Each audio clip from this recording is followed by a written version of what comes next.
Being the eldest daughter is so fucking tough. And I think we all know that.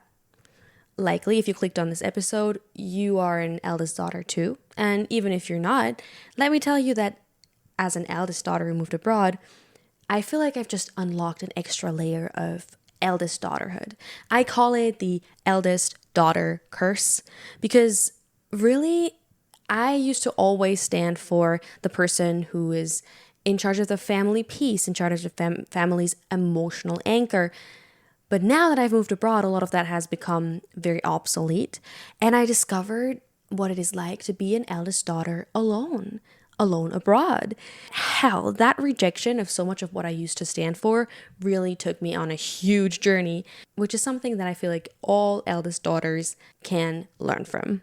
Hey there, and welcome to the Muckcast, a cozy listen to pair with your coffee. I'm Hannah. I'm the Austrian version of Carrie Bradshaw living in Taiwan with an espresso amaretto. I write articles where I cover everything from music to psychology as a woman living abroad, and I share tidbits of my life on Threads and on Instagram. Here on the podcast, I read my stories aloud with a few fresh reflections and insights along the way. So grab your mug, settle in, and let's get into today's piece. Welcome back, everyone, to another episode of the Muckcast. At the moment, I'm very focused on finishing the editing process on my first book, which is called Facing Away, and it will drop on the 12th of June. Very quickly landed on the eldest daughter curse because this is something I wish I'd recorded back when I first wrote it, which is not very long ago. Also, at the beginning of this episode, I want to say a huge thanks to everyone who's listening. I recently, for the first time, tapped into my Spotify analytics. I saw that there's actually a lot of people listening from the UK, and there's some people from the United States, and there's some people from France and Japan and Czech Republic, which is so cool to me because I'm not saying that I don't love you if you're from Taiwan or Austria listening, but frankly, those are the two places where I've lived most of my life. So it makes a lot of sense that people from Taiwan or Austria would be finding my podcast. But it means so much to me that people from other countries are also finding this and are also listening. So just a huge, warm-hearted thank you so much. And a big hug goes out to the UK people, the US people, the French people, the Japanese, and the Czech Republic people who are listening. I'm really glad you guys are here. So much for the intro. Let's get into today's episode, which is based on an article called Wolves, Chameleons, and Eldest Daughters Have No Found Family. The eldest daughter dances on a razor blade in our globalized society. This article is something that I wrote March 27th, so not very long ago. But I'm editing it for my book right now, which is how I kind of decided I want to be recording this one next. And also, coincidentally, I have a lot of other eldest daughters besides myself in my life. And I know that we all struggle. Somehow, I very often end up making friends with other eldest daughters. And I think it's because we can emotionally relate to one another. There's actually a lot of psychological theories around the positioning of siblings by Victor Adler. Victor Adler is an Austrian psychologist who basically lived around the same time as Sigmund Freud and Jung. So he has a lot of similar ideas, but one of the specialities that Adler's theories go into is sibling positioning. And it's not talking specifically about eldest daughters, but it's more of what is the role that is assigned to older siblings and younger siblings across societies and cultures. So if you want to read more deeply into the science behind it, I would recommend Adlerian psychotherapy. But for our purposes today, I'm going to share what it feels like to be an eldest daughter abroad. This article is linked again down below. So as always, you can click the link below and you will be able to highlight the article. You will be able to read the original piece and you can listen to the AI voice of this article, and you can leave me a comment there too. And also, because I learned that I should be saying that, even though I never say it and I feel kind of weird saying it, but I would be so thankful if you guys could hit the like and subscribe button either on Spotify or on YouTube. It helps me out so much. It helps me see, first of all, where you're from so I can say thank you. And it helps other people find the podcast too. And it helps encourage me every single night, because I'm literally recording this at night, to sit down and read something. So yeah, here we go. Wolves, Chameleons, and Eldest Daughters Have No Found Family. I'm apparently drastically incompatible.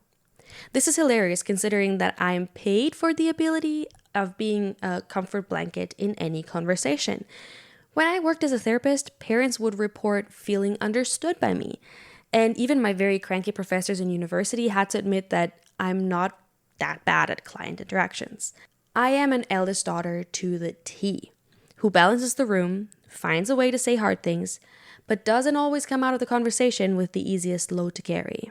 Don't know if you can relate to that one. I tell myself that it's fine, because I take a lot of pride in the skill that I've developed. Especially as an Austrian girl living abroad in Taiwan, I'm very proud of this highly developed ability to be a cross-cultural communicator. Honestly, it's sad because it took an abhorrent amount of uncomfortable silence, cultural learning, and interaction training to allow me to say that I can now speak to anyone from any culture, and I will always find a way to give them the feeling of kinship that they require. To end my ruthless, shameless brag about my ability to be a comfort blanket, my career counselor also told me that I'm a key person. And I think this is something that many eldest daughters can relate to. He said that key people are those who open up the conversation or who open up other people. They are often the ones who invest time and energy into digging into deeper topics and digging into understanding the person across from them. You see, being a therapist is really a great fit for me as an eldest daughter, but I think that's why I also see a lot of my friends who are in therapy who are also eldest daughters. But being the key in a room, kind of the balancing scale or the constant barometer of emotions, it all comes with a toll. And recently, I've learned exactly what that price is for me. I am just too aware of my social circle to ever feel entirely safe.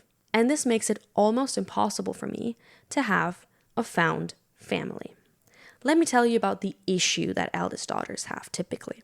I could tell you the very normal things that people say about eldest daughters that are always so true to me that they feel a little bit too close to my heart. Eldest daughters are typically conceived as being high achievers who work to fulfill everyone else's emotional needs. We are the ones with ethics that are higher than Mount Everest, who are ready to throw ourselves at the mercy of emotional outbursts just so we can protect other people. We are not the fire extinguisher in any situation, but we are the literal foam.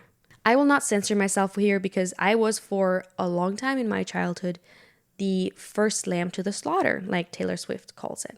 I love her song, Eldest Daughter, by the way. It's one of those songs from her last album, Life of a Showgirl, that I really, really vibe with. I remember sitting in Seoul at the time. I was living in Seoul for 6 months last year.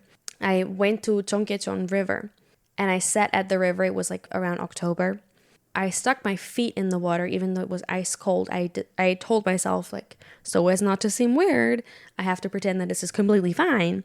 And so as I pretended that my feet weren't stinging, I listened to Eldest Daughter by Taylor Swift and I sung along to the lyrics very silently because obviously it's a public space. Don't want to bother anyone. It was just so emotional. I almost started crying sitting on that stone, holding my feet into the water. And eventually I ended up walking across and then back through the river until my feet were completely numb. But I just had to keep listening to that song over and over again. I had it on repeat because it just resonated on such a deep level, especially the part where she sings the first lamb to the slaughter, the wolves in the room, but still the first lamb to the slaughter. It just resonated so deeply for me as an eldest daughter to be the one who's defensive and who's very aggressive and who tries to go out and get things. And at the same time, you're also the first one to get cut. In my childhood, I threw my hat in the ring from the sidelines a lot. Whenever there was a conflict that pointed out inequalities, I would be the one who would step in. And honestly, all of the pain that I got from it would have been not mine to bear, but rather somebody else's. But I still took it on. It got to the point where I felt I was counseling part of my family while being actually part of the problem. I remember feeling like a hero sometimes when I had taken a hit, in a sort of weird, sadistic martyr complex. And as I thought I was clearly helping, it turned out actually I was the one digging the trenches. And at some point, it turned out that I needed a divorce. Not as much from my family as from the trained version of myself. I needed to get rid of that old version of myself that was always hurting herself on purpose so as to protect others, when actually in the end, no one would see my intent. No one would see that I tried to save the situation. No, most of the time they would think that I actually made it worse when I had just literally tried my very best to take the blame on me.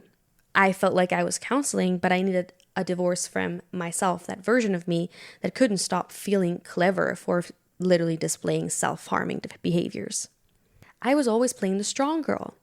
I was the daughter of a woman who had worked her way up in life, and I was the daughter of a man who never showed pain or gave way to impossibilities.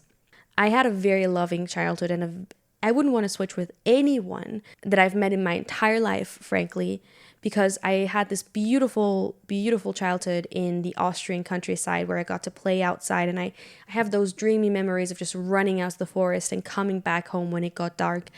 It was the most safe and beautiful environment one can grow up in, but I'm still the eldest daughter, right? And things still leave scars over time, at times, because my parents are both not the eldest.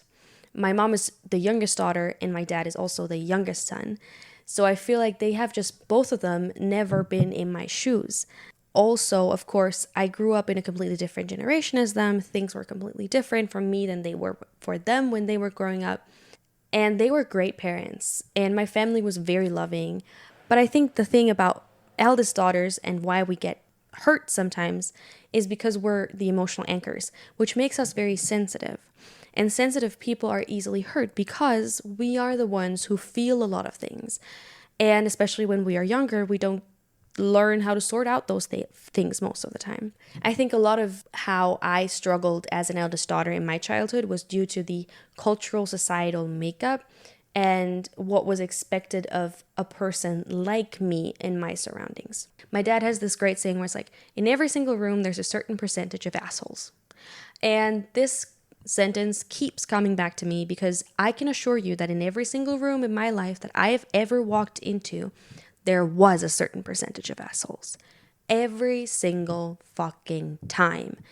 I am so sensitive that typically I can sense when something is off. But I'm also the emotional anchor of the room. So I'm also the one who carries the conversation, especially now that I'm abroad and I'm looking like somebody who would speak English. So people kind of shove all of the conversation on me. They go, you are the one who speaks English, so you should be the one who's like keeping the air up, like keeping the emotions clean.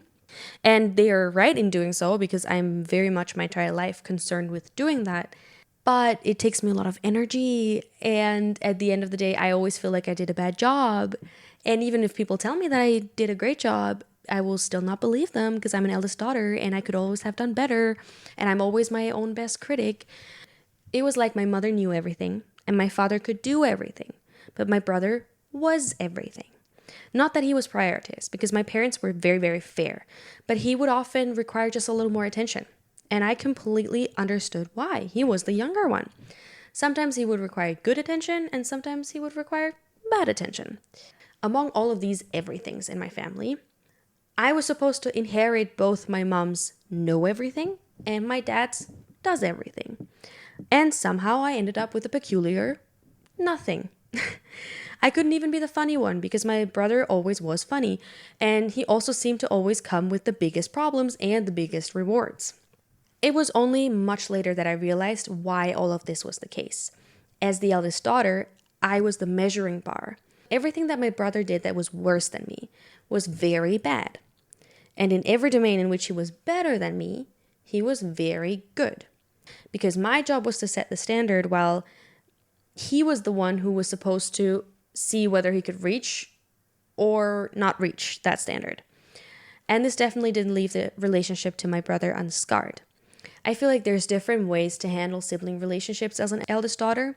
I have a lot of eldest daughters around me who have great relationships with their siblings, but a lot of the time when that happens, I see that that relationship has taken a whole of a lot of fucking toll on their lives.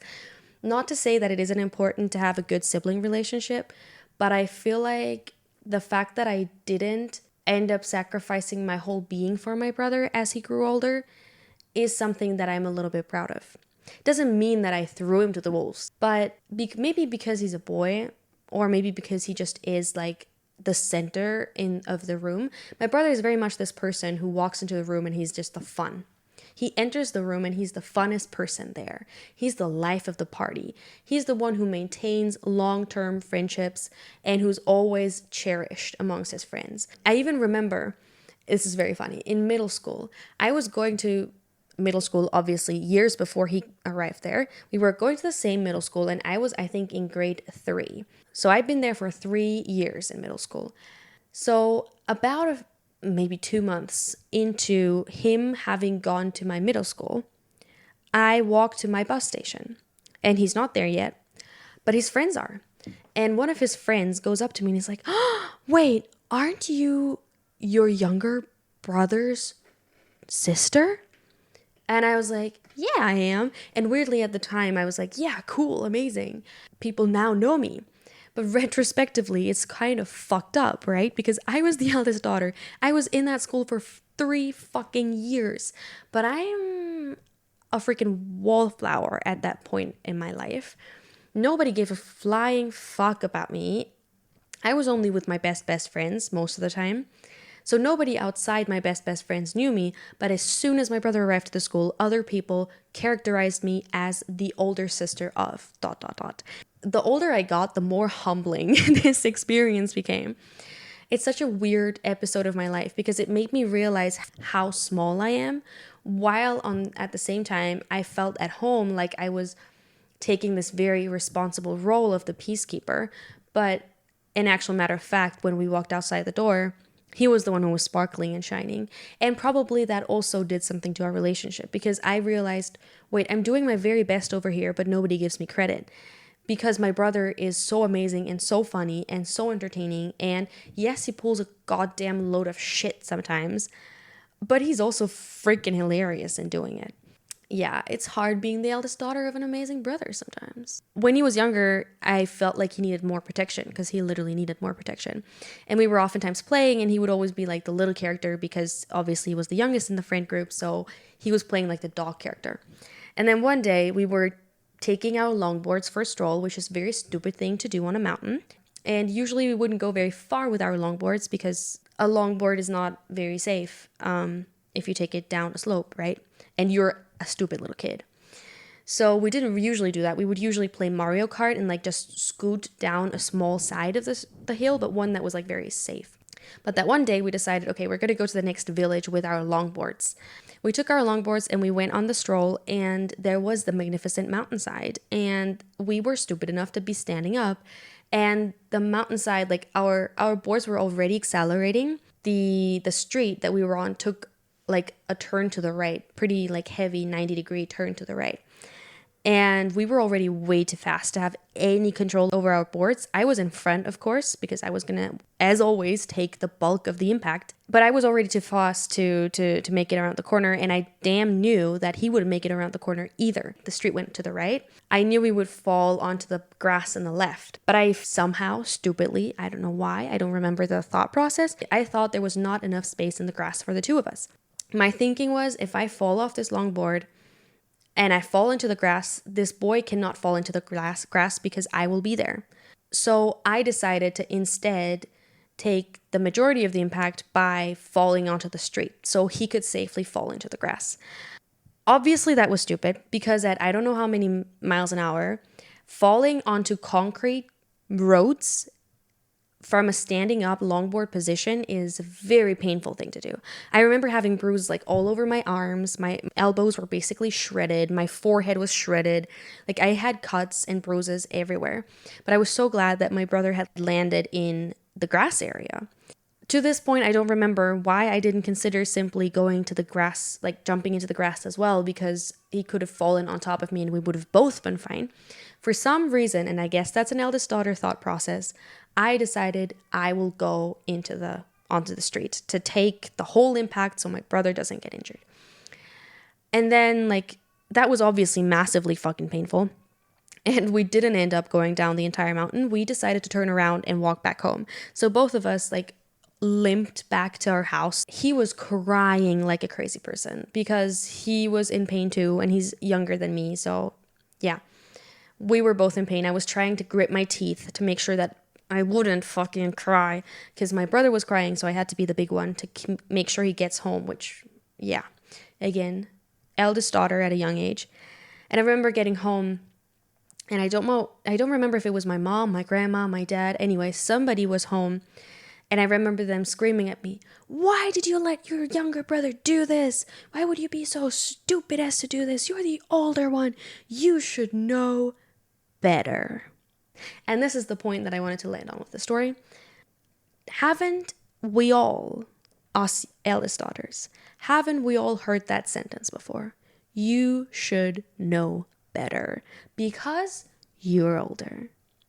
I know that this sounds massively weird that this impacted me if you are not an eldest daughter, but I think if you are an eldest daughter, you can relate. I think all of us had these moments in their lives where they were told, you should have known better because you're older.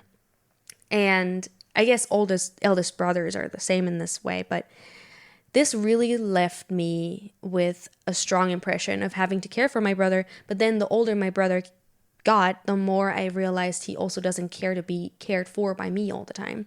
He doesn't want to be gatekept by me, right? That's not the point either. And especially like through puberty when our emotions and hormones were flaring up a little bit more, the kind of trenches between us grew deeper. And I think the reason behind it wasn't just that we were two different genders and that we were different ages and two different people, of course. But I think the problem was that I was trying to protect and he was trying to show me that he wasn't in need of protection. In my sociology class, one of the topics was that the most painful thing a person can do is give advice or provide help when it's not needed. People get very sensitive and very hurt and very angered around advice or help or support that they don't actually need. That's one of the things that drives all of us equally nuts. Weirdly, siblings are going to be part of your life for likely the longest. Now let's talk a little bit more about sensitivity, because sensitivity doesn't suit a wolf. The thing my expectation setting did to myself was not just a massive, regular load of self-doubt, but as an emotional reader of the situation, I also became very sensitive. In a room full of strength and of bravery, sensitivity is a crutch, I gotta tell you. I'm well aware now of the ways in which my sensitivity is my asset. The driving force of the words that I feel are imminent and personal on a page. That's why I think I'm a good writer, because I'm sensitive. And they also become the reason I can make people feel comfortable in a conversation. But two things can be true at the same time. Sensitivity is a reward, and sensitivity is also a pain. In a family of everything, it is painful, but I would soon come to learn that I can actually turn my sensitivity on and off in most areas. When I first divorced my family, or the old version of myself in my family, as I stepped on an airplane, I felt that switch of sensitivity click unmistakably for the very first time. This was only possible because I stepped away from a scenario where my insensitivity was a learned behavior, a behavior of self-harm. And I stepped into a new script where I would study abroad and where a bit of insensitivity towards myself, meaning a little bit of self-harm behavior, doesn't only cause you harm, but it's mostly actually causing you good. And the good that this thing took shape in was independence. The funny thing about stepping on an airplane as an eldest daughter, at least, and I'm told that it's not just an eldest daughter thing, you kind of turn on this independence survival switch. I remember stepping onto the airplane being super emotional after having called my grandma and obviously having said goodbye to everyone in my life as I moved abroad. The moment I stepped on the airplane, something switched in my head and I kind of turned into survival mode, and all these emotions became very relative and I got very calm. This is kind of the survival mechanism of moving abroad. You just have this sudden extra layer to your brain that does a little more monitoring than it would in your daily life. And then you realize, as you've made it to your destination in one piece, that you just opened a Pandora's box. You are a self-sufficient person who can make it anywhere, with or without pain. No place filled with humankind is essentially completely different from one another, because humans are more similar than different. And it's just the rules that govern the area that create some tension. Now I want to ask the question, where is the box for canines with iron intolerance? It took me some getting used to figure out Taiwanese culture, Korean culture, and essentially most of these Southeast Asian cultures that I was surrounded with. Because mostly my mates at university are from Indonesia, Malaysia, the Philippines, Vietnam, amongst others. And they all are relatively culturally close to one another, especially when compared to me. So they had a command of each other's cultural subtext that I had yet to learn. But me being an eldest daughter and reading the room, I adapted. I became a better cross-cultural communicator. I learned the role of the foreigner in Taiwan. I learned what was expected of me, and I learned quickly what was taboo of me to do. And along the way, I made some friends. These friends were what I suppose other people would call chosen family. If only I hadn't just learned to love independence so much after I lived as a self-assigned sacrificial lamb for my entire life. You don't just happen to stumble upon your potential found family if you're actually looking for a long-term committed thing. If anything, you can find your temporary family, which is a concept that comes increasingly painful to someone who lives abroad. Because what do you mean? Another person enters my group and then they break that fragile family part? What do you mean your hard-earned language and cultural learning is rendered useless when sometimes somebody else doesn't fit? The fact is that people living abroad move on faster and much more drastically than those who live within the comfort of their home countries. If you are faced with people who are living in their home country, still in the country that they were born in, you can kind of rely on their fear, maybe sometimes laziness or whatever other property that kept them stuck in their house or in their home country at all. You can count on these factors keeping them in place, so you don't need to worry about them suddenly moving somewhere else. But with foreigners living abroad, you certainly have that concern that they will just disappear. But somehow all of these points don't even bother the people around me. Weirdly, I seem to be the only one who sees a potential danger. I'm the only one who sees the mist of uncertainty between the drinks, and I'm the only one who sees the words left unuttered when a friend talks to me. And in this found family situation, I'm again the eldest daughter who reads the room, and I'm again the one who holds the balance. Only that now, I already know that this is a stupid idea. First, as a person moving abroad, your order of call is to find local friends, of course. Right upon entering my first classroom, I made a local friend who happened to have some language exchange with me, and I immediately naively thought that I had that box of the local friend ticked.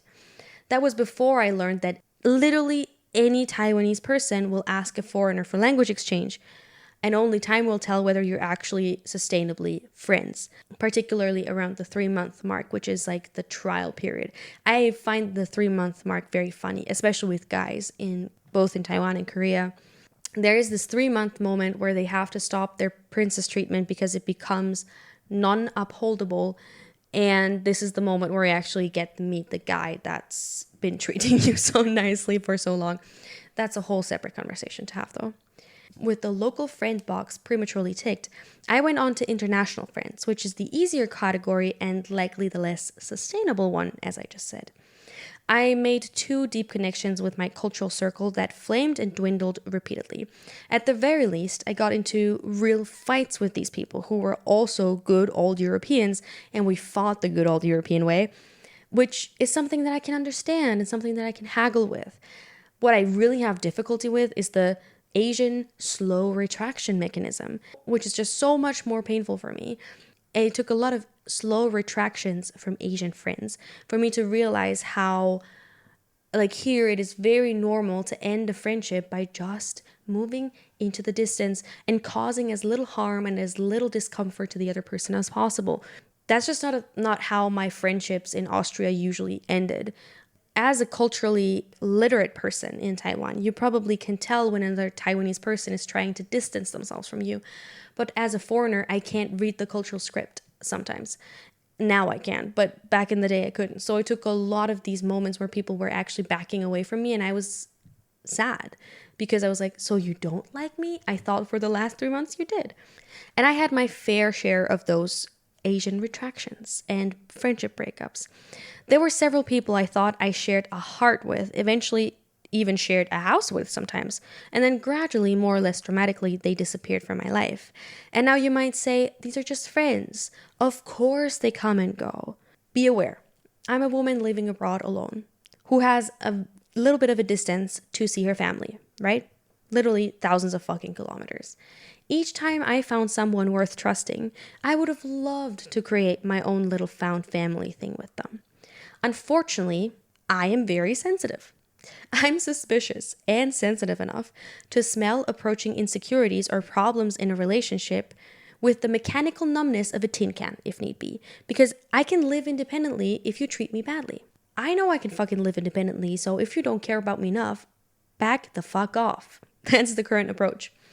So I have that thing now that people call boundaries. That's a very new boundary though. So the paint is still very sticky. Eventually, my international friends and I often divorce and remarry the way that Psyche falls off her cliff. If you haven't heard about the tale of Psyche, I would highly recommend looking into some Greek mythology at this point. So I was falling off the cliff like Psyche, plunging for a sure death I'm well prepared for, but somehow I float away merrily on a sudden wind that people call Zephyrus, which is a very beautiful name, by the way. This name is about as unpronounceable as the idea of me finding lasting happiness in solitude. Try explaining to a fairy-like Asian girl the clarity of an Austrian-trained relation. It's just impossible. I feel like playing with a glass egg every time I delicately bend over backwards, cracking multiple of my vertebrae in half, just to play according to another person's cultural rulebook, so I can be their friend. I've played this game of tiptoeing around another person far too often. I am so fucking sick of debating what exactly the names for rock, paper, scissors are and how many times I should shake my hand before I reveal what I'm playing. I don't care at this point. Tell me the rules first up and don't make me guess. I'm sensitive enough to guess, but I don't care to guess anymore. I'm sick of always having to be the wolf with scars, of offering a fuzzy coat for those who need heat, and I'm sick of letting another person braid my tail. I think I've been the mammal social version of a chameleon without any cool side effects of color changing or incredibly long tongues. And especially, most crucially, I cannot even melt into the background. So I get clearer and clearer every time with what I want from a connection. I hope that someday I won't scare people away with how blunt and uncovered I am when I'm just myself, just my personality. But after 3 years abroad, there are no secure successes so far. But maybe I should give myself grace, because as an eldest daughter with many, many layers, I haven't run around this world the way that I am for a long, long time. Many of my peers have just been the same way. They've just been themselves for their lifetimes. Here I am, an eldest daughter, for the first time allowing myself to be myself around others, which is crazy to think about. Other people's statistical chances of finding a found family are just so much higher because they tried for so much longer. The bottom line under my journey from blood relation to found family is that there's no such thing as a found family for me so far. I only ever find myself at every turning point, at every corner. I constantly discover my own boundaries, how I like to handle things, and I find that I easily get enraged, but I hardly get saddened at this point. I've built myself a shell, not in the type of locking people out way, but rather like a seashell that turns a lump of microplastic into a pearl. When I protect myself from danger, I always keep a sample of that danger with me, and I throw it at a blank page, and then I write. Because I've divorced that old family version of me, that old eldest daughter that was very toxic, and I learned my boundaries through it, and that's beautiful. But I've also been a person who cut herself throughout my entire life. And finally, I discovered that all I'm doing is really looking myself in the mirror. The only constant in all of the pains and good things and bad things and friendships that I've had in my life is me. I am the one who's sitting at the blank page. I'm the one that's in a slow, solemn trickle, filling that blank page with my own words. And I'm for the first time not the key for others. But now I can be the key for myself, unlocking myself. Now I know that this Pandora's box of moving abroad as an eldest daughter, which contains so much internalized self-loathing, also contains a little seed at the bottom, and that is hope. Hope that even an overly sensitive eldest daughter who needs boundaries can learn to figure out those boundaries in a way that will one day make me the best version of myself. And until then, I have to dedicate myself to be that eldest daughter who gives herself grace, which is so freaking hard. Thanks for granting me access to your ears on the Mugcast. You can read more of my writing on Medium under Hannah's Cafe or Hug in a Mug, or you can follow me on Instagram and Threads under hugin.amug for cozy content and updates. You can also follow me on Instagram or Threads if you feel like it. I share a lot of my book content over there. Also follow me on YouTube if you care to see some of my shorts videos, and also watch these podcasts on YouTube. If you enjoyed this episode, don't forget to follow the podcast, share it with a fellow coffee lover, and let me know in the comments which article I should be reading next. I hope you had a nice cappuccino with this episode, and I'm sending a warm hug from my mug to yours. Hope to see you soon somewhere else on Hannah's Cafe. Bye bye!